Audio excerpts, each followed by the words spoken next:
রাজধানীর মোহাম্মদপুর এলাকায় এই নিয়ে টানা 3 দিন 3টি ভিন্ন জায়গায় তিনটি লাশ উদ্ধার করে মোহাম্মদপুর থানা পুলিশ। ধান্দার ব্যাপারটা না হয় পরে দেখা যাবে, আমাকে একটু কেসটার ব্যাপারে একটু ডিটেলস বলেন তো যাইছে।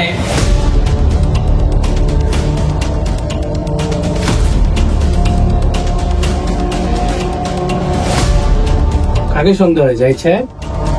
আমার এটাই কেন জানি মনে হচ্ছে স্যার। স্যার একটু সময় লাগবে স্যার। আর কত সময় দিন? আচ্ছা, মতি সাহেব লাস্ট যে মেয়েটাকে দর্শন করছে, আপনি কি সেই মেয়েটাকে চেনেন?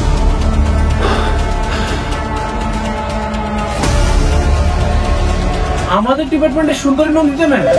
জি স্যার, জি স্যার। আর কিউরাস কি ব্যাক করছে?